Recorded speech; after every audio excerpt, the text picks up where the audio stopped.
संसद सत्र शुरू होने से पहले सर्वदलीय बैठक। सरकार ने कल बुलाई सर्वदलीय बैठक। टीएमसी से अलग हुए गुट के सांसदों को न्योता दिया गया। सर्वदलीय बैठक में एनसीपीआई के नेताओं को न्योता दिया गया। किरेन रिजिजू ने टीएमसी के बागियों को न्योता दिया। सोमवार से 13 अगस्त तक चलेगा संसद सत्र। सरकार ने कल सर्वदलीय बैठक बुलाई है। टीएमसी से अलग हुए गुट के सांसदों को भी न्योता भेजा गया है। सर्वदलीय बैठक में एनसीपीआई के नेताओं को भी न्योता दिया गया है। किरेन रिजिजू ने टीएमसी के बागियों को भी न्योता दिया है। सोमवार से 13 अगस्त तक चलेगा संसद का सत्र। संसद सत्र शुरू होने से पहले सर्वदलीय बैठक के लिए तमाम अलग अलग पार्टियों को न्योता भेजा गया है। टीएमसी से अलग हुए जो सांसद गुट है उसे भी न्योता भेजा गया। एनसीपीआई के नेताओं को न्योता भेजा गया। किरेन रिजिजू ने टीएमसी के बागियों को न्योता दिया है। संसद सत्र शुरू होने से पहले सर्वदलीय बैठक। सरकार ने सर्वदलीय बैठक बुलाई। टीएमसी से अलग हुए गुट के सांसदों को भी न्योता भेजा गया है। सर्वदलीय बैठक में एनसीपीआई के नेताओं को न्योता भेजा गया। सीधे चलेंगे अपनी संवाददाता कोमल शर्मा का रुख करेंगे। कोमल, अभी कुछ दिन पहले ही हमने देखा कि कांग्रेस अध्यक्ष मल्लिकार्जुन खड़गे ने पत्र लिखा था प्रधानमंत्री मोदी को और ये कहा था कि सर्वदलीय बैठक बुलाई जाए, और कहीं ना कहीं अब हर दल को मौका दिया गया है कि वो अपनी बात रखे कि किस तरीके से संसद में चर्चा हो।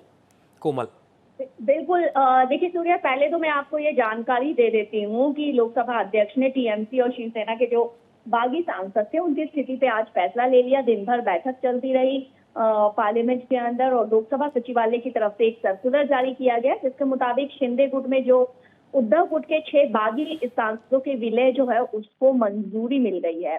तो एनडीए की ताकत यहाँ बढ़ी है। लेकिन तृणमूल कांग्रेस के जो 20 सांसद हैं वो अब टीएमसी के साथ नहीं, बल्कि वो 20 सांसद बागी सांसद वो सदन में अलग बैठेंगे। तो यहाँ पर अगर कुल देखा जाए तो यहाँ पर एक तरह से ये माना जा रहा है कि अब एनडीए की जो ताकत है वो बढ़ गई है। हालांकि टीएमसी की अगर बात करते हैं तो टीएमसी के इस बैठने को लेकर के अभिषेक बैनर्जी जो है उन्होंने पहले पत्र भी लिखा था। पत्र लिखकर इस पर इसका विरोध भी किया था स्पीकर को। बिल्कुल। लेकिन अब इसके बाद उस पर गौर भी स्पीकर ने किया था और उन्होंने सांसदों की सदस्यता रद्द करने का अनुरोध किया था, तो स्वीकार नहीं करी गई। लेकिन ये देखा जा रहा है कि जिस तरीके से जो पार्टियों से उनके खुद के ही सांसद या खुद ही उनके एमएलए जो विधायक है वो नाराज हैं, उन पर सरकार जो है वो उसकी तो नजर है ही, लेकिन उन एक तरह से उनको देखा भी जा रहा है, उनकी सुनी भी जा रही है। टीएमसी से जो नाराज थे ममता बनर्जी से, उनकी बात सुनी गई। मल्लिकार्जुन खड़गे ने पत्र जरूर लिखा है, उस पर भी विचार हुआ, लेकिन स्पीकर ने पूरा सोच विचार करके जो ये डिसीजन लिया है जिसके लिए आज दिन भर बैठकों का दौर चला, तो उसमें यही है। अब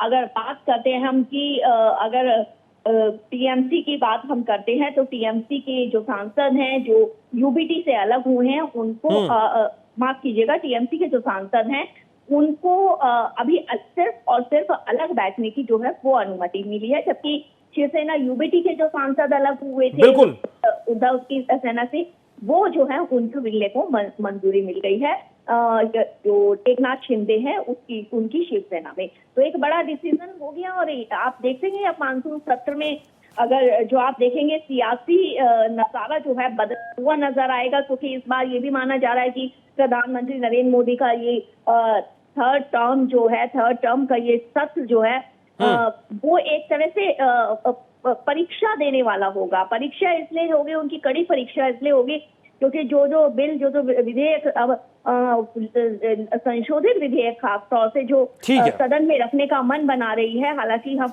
महिला आरक्षण की बात करें या परिसीमन की बात करें वो अभी नहीं है उसमें, पर सरकार रख सकती है स्थिति को भाप करके। वंदे मातरम को लेकर के भी प्रस्तावित विधेयक रखेंगे, तो इस पर सरकार को समर्थन जो है वो चाहिए होगा, और इसीलिए ये मोदी सरकार की एक तरह से इस मानसून सत्र में परीक्षा भी होगी, जिसमें अभी तक तो आंकड़ों के हिसाब से वो बिल्कुल बहुत बड़ी अग्नि परीक्षा इस सत्र को माना जा रहा है। बहुत शुक्रिया आपका कोमल, तमाम जानकारी के लिए। यूपीटी के 6 बागी सांसदों को लेकर बड़ी खबर सामने आ रही है और इसी को लेकर हमारी संवाददाता कोमल शर्मा ने जानकारी भी दी है। शिवसेना में शामिल 6 सांसदों को मान्यता, लोकसभा स्पीकर ने मान्यता दे दी है। बहुत बड़ी खबर है। शिंदे गुट में शामिल होने पर स्पीकर ने मान्यता दी है। शिवसेना यूबीटी के 6 सांसद शिवसेना में शामिल हुए थे, जिसको लेकर एक बहुत बड़ा फैसला लिया है।